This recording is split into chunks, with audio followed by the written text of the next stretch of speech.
just being a spectator for so many years. I don't know. It felt really special, especially the end of the set. I was just about to cry because I think the outpouring of love. I mean, there's certain landmark shows that we've had in our time together playing. You know, the three of us have been playing for 11 and a half years now, coming on 12 years, and it felt really really special to get that love in that space. So I don't know. Did that just happen?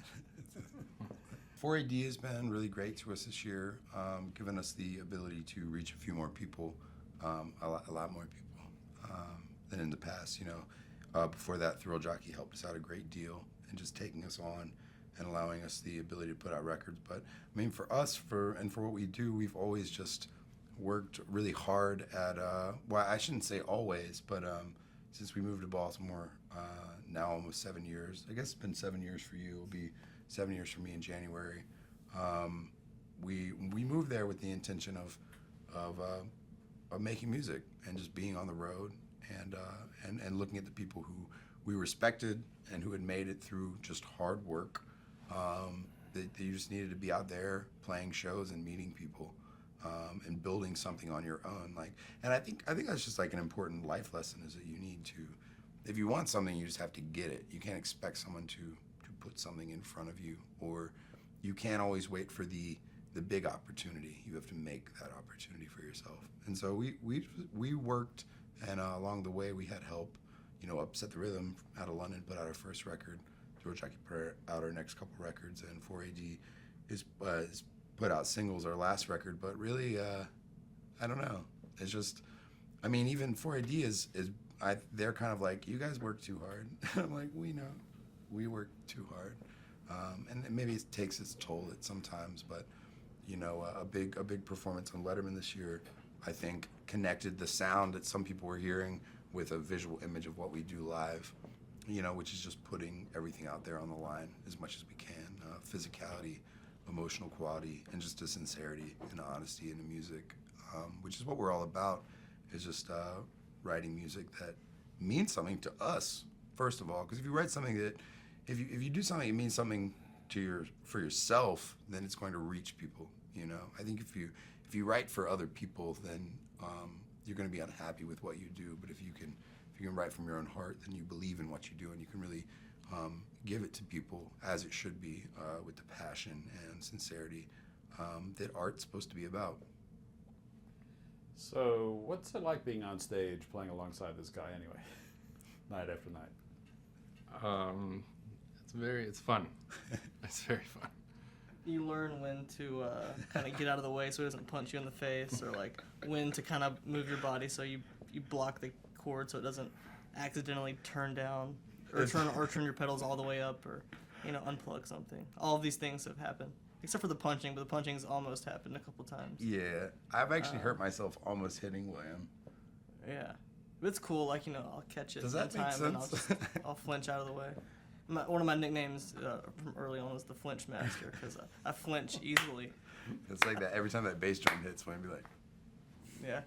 During sound check, I have to wear yeah, I think any great theater, has that ability to transcend. I mean, that's what theater is about. The hope of it is to transcend something that's on stage and becoming something that becomes real, that teaches us something about life. So I mean, I understand that part of what I do as a performer is a theater element. These guys act as help act as like a setting and in creating a world, and allow me to tell a story with words and in my body. But the thing is, like, of course there are moves, but it's kind of about you find through creating, we find through creating the best way to tell a story, So you can't ever go completely off the cuff, especially when you've played a song 400 or 500 times. You find the best way to tell that story, and the hope is that it still means something. And that's kind of what I was talking about finding the true resonance, like the true honesty of something. Like if you can find that truth, that it will always exist, and it may change its meaning, just the way someone we once loved, the way it's here and it's special, and then it completely changes. But then over time, it can come back and become that memory again. So as long as it's honest, then it comes back to that point no matter what, or it finds its own space. But I mean, there's of course theater because you have to put your whole self into it, I believe, and I believe in something. There's the spontaneous elements, but it's all about telling a story and finding the best way to connect that with people. Do you have any theater in your background, Sam? No. Well, there's a potential there, just so you know. For everybody, you know. I've always wanted. I think saying theater like implies like acting though, and what Yeah, you do is yeah. really real. I think there's an honesty there that's like. So I feel like theatrical. It's theatrical, but I don't think theater is the right word. I mean, yeah, I agree with William. Well, melodrama is a scary word because that tends to say and the kind of an over dramatizing, and maybe I can get there sometimes, but the thing is, it's I totally agree with you. I think we're just a punk band at our heart, at our core. We're just totally just a punk band. So many bands just sound like you push play on a CD player, and you might as well just play the CD. I like it when we mess up. Oh yeah, we're Color definitely outside the gonna, lines. I'm definitely gonna mess up. Yeah. I don't have any vocal training, and when we first started making music together back in 2003, we were just kids, and I was just kind of like learning to sing for a band for the first time. William was learning to play bass for the first time. Garrett was learning to play keys for the first time. We're just like figuring things out as we went along. Very, very much just like a punk band, like William said, this is in the punk spirit, like do what you can with what you have, like make it with whatever you have and fake it until you make it. But really, like my voice is just kind of changed And don't over wait time. until you're any good, until you leave your garage or your practice space and just get out there and start playing shows. That's also one of our sayings. It's one of our sayings that we used to say. all We the were time. pretty good though at the beginning too. Yeah, we've always been Just pretty being a awesome. jerk. We're such humble guys. But no, I mean, I don't know. My voice has changed over time. Early influences like was Ian Curtis, of course. I'd never heard Joy Division until I was 18, and William played it for me. Maybe the third day that I knew William, and I was like, "What is this?" Because I was like a hip hop kid. That's really my biggest influence in what we do is hip hop, which is more informing the storytelling side of what Future Islands is about telling personal struggle, which I think is what the True MC is all about. In true hip hop, the True MC tells his own or her own personal world and shares that, I think, in a really raw way, and that's kind of where that comes from me. But I don't know, I grew up singing, like old R&B doo-wop with my mom driving down the road. That was the thing, and listening to my brother's like Danzig tapes, when I was 10. So Danzig is there, Elton John, Marvin Gaye, Sam Cooke. We're all like kind of weird influences in the back of my head. And then I was learning about Joy Division, Klaus Nomi. I can't hit those notes. Yeah, what was I gonna hit on? Kraftwerk. Oh, Kraftwerk was big. I mean, but then it became more about my voice just totally changed. Well, basically through degrading it and through its decay. And that's kind of when I was like, well, I have to learn how to sing again, like in this, with what I have. I got to figure this out. And that was kind of like our second album, In Evening Air. And I think that's where all three of us hit our stride. That was our first record we wrote as a three-piece. And we were writing in a different way. And I think all three of us were finding something really new. But my voice was changing with that. It had already changed and was finding out how to fit into this space. So I don't know. The only influence he left out, I think, was Tom Waits. We know he's in yeah. there somewhere. He's buried deep inside.